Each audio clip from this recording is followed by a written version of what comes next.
식구님들 반갑습니다. 저는 삼만쌍 송석천 후르카 중고 셋째 아들 창원대교회 소속 영성 아카데미 1기 수련생인 송찬균이라고 합니다. 저의 과거는 부모님을 따라 특별한 생각 없이 교회를 가던 학생이었습니다. 부모님께서 왜 참 부모님의 존영을 보고 눈물을 흘리며 기도를 하고 정성을 들이는지 이해가 되지 않았습니다. 하지만 저는 뭔지 모를 이끌림으로 계속 교회를 나가기는 했었습니다.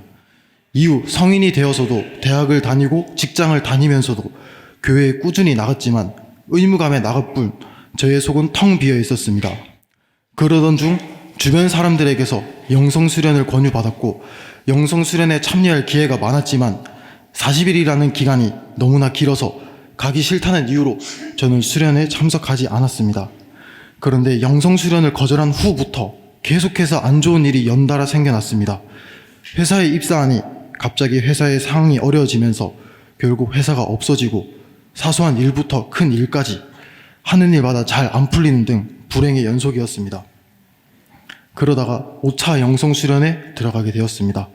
들어가서 많은 우여곡절을 겪은 후 스스로 많이 부족하다는 걸 느껴 수련을 더 받으려고 하던 찰나 같이 수련을 받은 영성 5차 동기로부터 새벽에 정성을 같이 들이자고 권유를 받아서 봉사생을 하게 되었습니다.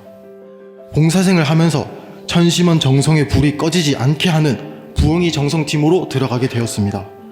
정성을 들일 줄도 모르고 신앙이 많이 부족하던 저였기에 무작정 청심원에서 아버님의 교육을 받는다는 마음으로 식사와 화장실을 제외한 모든 시간을 천심원에서 보내기로 하였습니다.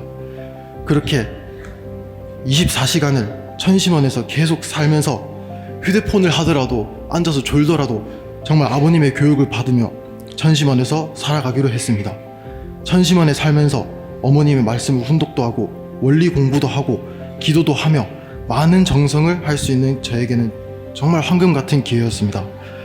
그러다가 부엉이 정성팀이 조금씩 체계가 잡혀가고 낮에는 봉사를 하고 밤에는 천심원 정성의 불이 꺼지지 않게 하면서 참 어머님의 마음을 읽고 하늘의 소리를 듣고 하늘의 마음을 전하고 하늘과 일묻일답하는 자녀가 되기 위해서 많은 노력을 하고 있었습니다.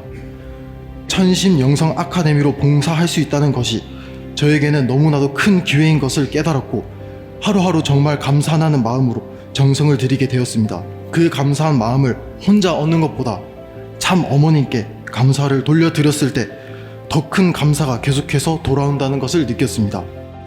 항상 힘들고 슬플 때만 하늘 부모님과 참 부모님을 찾았지 정말 내가 기쁘고 행복할 때 하늘 부모님과 참 부모님을 찾지 않았다는 사실을 깨달았을 때 저는 너무나도 많은 눈물을 흘렸고 회개하는 시간이 되었습니다. 매일매일 많은 깨달음과 큰 은혜를 받으며 참 어머님을 위해 봉사하겠다고 저는 다짐했습니다. 그러다 부엉이 정성팀으로서 정성을 들여나가던 중 제7차 영성수련이 시작되고 정성팀을 하면서 훈련부장에 투입하게 되었습니다. 저는 훈련부장을 하면서 새벽에는 부엉이 정성팀을 하고 오전에 잠을 자고 점심부터 다시 훈련부장을 하고 다시 철야를 듣고 부엉이 정성팀을 하면서 저의 일정은 그렇게 되었습니다. 혼자서 힘들다고 변명을 하며 어느 것 하나에도 제대로 집중하지 못하고 방황하고 있었습니다. 주변 아카데미 수련생들에게 제가 무엇을 해야 될지 어떤 것에 더 집중을 해야 될지 물어봐도 답이 나오지 않는 상황이었습니다. 그래서 결국 제가 할 수 있었던 건 천심원에 가서 기도하는 것밖에 없다는 것을 깨달았습니다. 천심원에 가서 아버님께 지금 제가 무엇을 해야 될까요? 하며 기도를 하니 마음속에서 훈련부장에 더 집중하라는 응답을 얻었습니다. 영성수련에 더 집중하기로 마음을 먹고 주변을 둘러보았을 때 영적으로 힘들고 그 외에 많이 방황하고 있는 수련생을 신경 쓰느라 지쳐서 힘들어하고 있는 다른 훈련부장의 모습을 보게 되었습니다. 수련이 시작될 때까지만 해도 어머님을 위해 결의하고 나아갈 것을 다짐한 저희들이었지만 지금은 너무나도 힘들어 마치 기계처럼 움직이고 있는 모습을 저는 보게 되었습니다.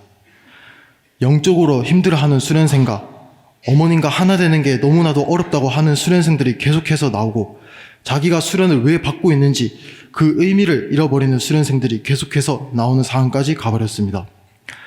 어떻게든 이 상황을 뒤집어 보려고 하던 저는 아무런 정성과 노력 없이 우리는 할 수 있다, 할 수 있다, 참 어머님을 생각하며 해보자라고 아무리 옆에서 응원을 하며 힘을 북돋아줘도 이미 지칠 대로 지친 훈련부장들에게는 저의 이야기가 들리지 않는 듯 보였습니다. 결국 제가 할 수 있는 건 정성 들이고 또 정성 들이는 길밖에 없었습니다.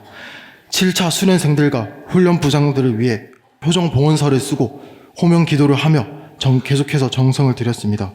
그러자 조금씩 힘들어하던 수련생과 훈련부장들이 변화가 보이기 시작했습니다. 참 어머님을 위해 끝까지 수련을 이끌어 나가겠다는 훈련부장들이 되겠다고 다시 한번 일기투합하여 결의하고 어머님과 하나 되기 위해 조건을 세워 특별 정성을 들이고 마지막까지 어머님을 위해 사생결단으로 가고 싶다 하는 수련생들이 많이 나오기 시작했습니다. 그렇게 저희가 참 어머님을 위해 수련을 이끌어 가겠다고 참 어머님을 위해 수련에 임하겠다고 다짐한 그 다음날 축승회 때 영성 수련생들이 참 어머님 앞에서 찬양을 하게 되었다는 소식을 듣게 되었습니다. 그 이후 수련생들이 참 어머님과 하나 되기 위해 더 노력하는 변화된 모습을 보았습니다. 저는 참 어머님께서 라스베이거스에서 1000번 호명기도 하라는 그 말씀을 절대적으로 믿으며 호명기도를 하였습니다. 호명기도를 하면서도 이 호명기도가 진짜 정말로 될까 의심하는 그 순간 저희 호명기도는 아무런 힘이 없어졌다는 것을 깨닫게 되었습니다. 그 결과로 참 어머니에 대한 말씀에 절대적인 믿음만 있으면 무엇이든지 이루어지고 기적이 일어난다는 것을 부정하려야 부정할 수 없는 기적을 보았습니다. 저는 지금 7차 영성 수련을 마무리하고 훈련부장 일도 끝났지만 앞으로도 첨식 영성 아카데미 수련생으로서 계속해서 열심히 정성을 들이면서 참 어머님과 절대적으로 하나 되어 하늘과 소통하는 자녀가 되기 위한 최선을 다해 정성을 들일 것입니다. 항상 이 길을 인도해 주시고 역사해 주시는 하늘 부모님, 전지인 참 부모님 진심으로 감사드립니다. 그리고 저희 어머니께서 오늘 수술을 하시고 많이 회복하고 계신데 어머니께서 수술 잘 받을 수 있도록 많은 기도와 정성을 들여주신 박영배 대교회장님과 창원교회 식구님들께 이 자리를 빌려 대신 감사하다는 말씀 드리겠습니다. 감사드립니다. 그리고